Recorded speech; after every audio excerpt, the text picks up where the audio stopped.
بسم اللہ کی برکت۔ مجھے سبق یاد نہیں ہوتا۔ سعیدہ نے جھنجھلا کر بستہ الگ رکھ دیا۔ صفو باجی نے لاکھ سمجھایا کہ جھٹ سے سبق یاد کر لے، پھر امی جان آ کر کہانی سنائیں گی، مگر سعیدہ کا جیسے دل ہی نہ لگتا تھا۔ اس نے کتاب بستے میں رکھی تو نکالی ہی نہیں۔ امی جان آج آئیں تو پوچھنے لگیں کہ تم لوگوں نے اپنا سبق یاد کر لیا؟ صفو باجی نے سعیدہ کی شکایت کی تو امی جان بولی، اسے سبق یاد کیا ہو، بسم اللہ پڑھ کر اس نے کبھی یاد نہیں کیا۔ پھر سمجھانے لگی، بچوں بسم اللہ میں بڑی برکت ہے۔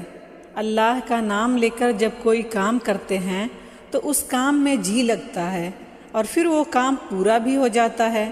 بسم اللہ کے بارے میں بہت سی کہانیاں مشہور ہیں اور سب سچی ہیں۔ کہانیاں؟ سعیدہ چونکی۔ ہم سب نے امی جان سے کہا، ان میں سے کوئی کہانی سعیدہ کو سنا دیجئے، تبھی اس کی سمجھ میں آئے گا۔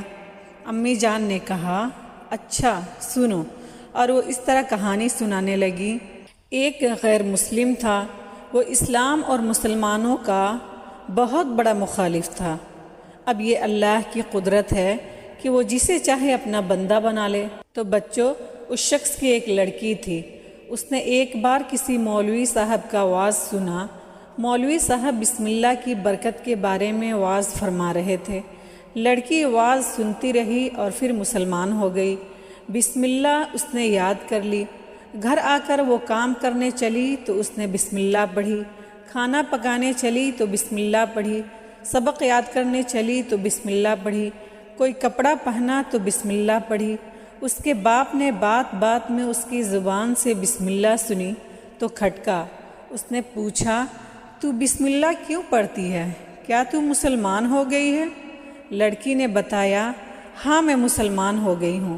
یہ سننا تھا کہ باپ نے بیٹی کو بہت ڈانٹا۔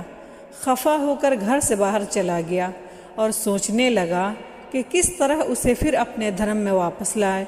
اس نے ایک تدبیر سوچ لی۔ باپ نے سوچ کر بیٹی کو ایک انگوٹھی دی اور کہا کہ اسے سنبھال کر رکھنا، گم نہ ہو۔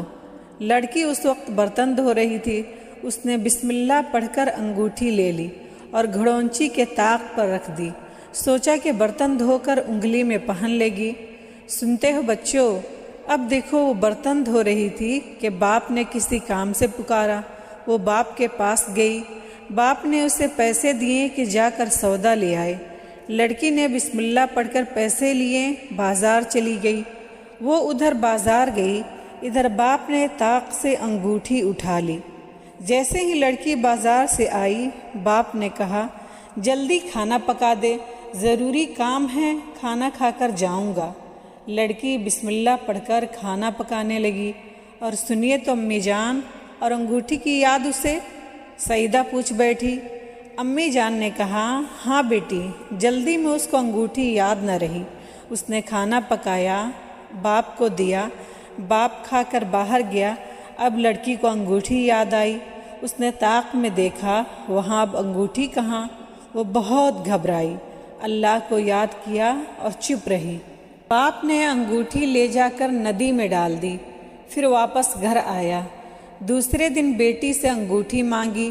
اس نے بتایا کہ انگوٹھی گم ہو گئی ہے۔ باپ بہت خفا ہوا اور بولا، اگر 3 دن کے اندر تو انگوٹھی ڈھونڈ کر نہ لائی تو تیری خوب پٹائی کروں گا۔ لڑکی کچھ نہ بولی۔ باپ بہت ڈانٹ ڈپٹ کر باہر چلا گیا۔ ٹہلتا ٹہلتا مچھلی بازار پہنچا۔ وہاں ایک بڑی سی مچھلی نیلام ہو رہی تھی، بولی جا رہی تھی۔ اس نے بھی دام لگائے اور اسی کے نام پر بولی ختم ہو گئی اور مچھلی اسے مل گئی۔ مچھلی لے کر وہ گھر آیا، بیٹی کو دی اور کہا کہ جلدی سے پکا دے اور انگوٹھی بھی ڈھونڈ کر دے۔ لڑکی نے بسم اللہ پڑھ کر مچھلی لے لی۔ باپ اپنے کام میں لگ گیا۔ لڑکی مچھلی صاف کرنے لگی۔ جیسے ہی اس نے اس کا پیٹ چاک کیا، انگوٹھی اس کے پیٹ سے نکلی۔ لڑکی نے دیکھا تو یہ وہی انگوٹھی تھی۔ وہ بہت خوش ہوئی، بسم اللہ پڑھ کر انگلی میں پہن لی۔ پھر جب کھانا کھا کر باپ نے انگوٹھی مانگی تو لڑکی نے بسم اللہ پڑھ کر انگلی سے انگوٹھی نکالی اور باپ کو دے دی۔ باپ حیران رہ گیا۔ کہانی کہہ کر امی جان نے پوچھا، بچوں تم سمجھے انگوٹھی کس طرح واپس آئی؟ پھر خود ہی کہنے لگی، بات یہ ہوئی کہ جب اس شخص نے انگوٹھی ندی میں ڈالی تو بسم اللہ کی برکت سے اس مچھلی نے انگوٹھی نگل لی۔ پھر مچھیرے نے مچھلیاں پکڑی اور بیچنے کے لیے بازار میں آیا تو بسم اللہ کی برکت سے یہ مچھلی اسی شخص نے خریدی اور گھر لے آیا۔ یہ بسم اللہ کی برکت ہے بچوں۔ اگر تم بھی بسم اللہ پڑھ کر ہر کام کرو گے تو اللہ تمہاری بھی مدد کرے گا اور تمہارے بھی سارے کام بنا دے گا۔